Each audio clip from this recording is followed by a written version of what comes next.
अस्सलामुअलैकुम वरहमतुल्लाहि वबरकातुहू। उम्मीद करती हूँ आप सब खैरियत से होंगे। आप देख रहे हैं आपका अपना चैनल रूहानी वजीफ़े एंड हेल्थ। नाजरीन, सफाई निस्फ ईमान है और इंसान जो भी काम शुरू करता है उसको खुद से करना चाहिए। अगर ख़ुद की हम सफाई की बात करें तो गुस्ल माशरती एतबार से, इस्लामी एतबार से बहुत अहम जुज़ है हमारे लिए। हम में से बदकिस्मती से 70% लोग ऐसे हैं जिनको गुस्ल करने का मसनून तरीका, गुस्ल के जो फ़राइज़ हैं वो नहीं पता।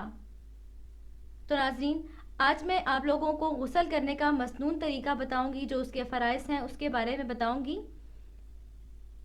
इससे पहले कि मैं वीडियो की तरफ बढ़ूँ, मैं आप लोगों से दरख्वास्त करती हूँ कि आप ये वीडियो उन लोगों तक भी पहुँचाएँ जिनको गुस्ल करने का ये तरीका नहीं पता, गुस्ल के फ़राइज़ नहीं पता। तो नाज़रीन, गुस्ल करने का मसनून तरीका ये है कि सबसे पहले आपने अपने दोनों हाथों को गिट्टों तक, यानी जो हाथ की हड्डी है उस तक आपने अपने दोनों हाथों को धो लेना है। उसके बाद आपने अपनी शर्मगाह को धो लेना है।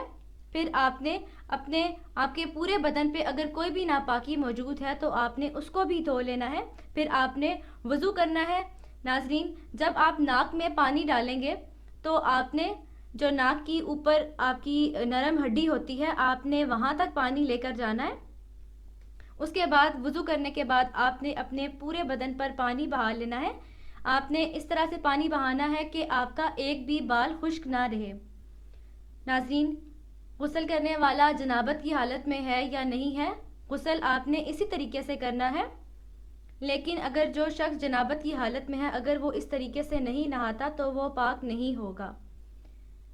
तो नाज़रीन, उम्मीद करती हूँ जो आसान अल्फाज में मैंने आपको गुस्ल करने का मसनून तरीका, जो गुस्ल के फ़राइज़ मैंने आपको बताए हैं, उसकी आपको समझ आ गई होगी। फिर भी अगर इस हवाले से कोई सवाल है, आपको कुछ समझ नहीं आई, तो आप कमेंट करके पूछ सकते हैं, आपको आगाह कर दिया जाएगा।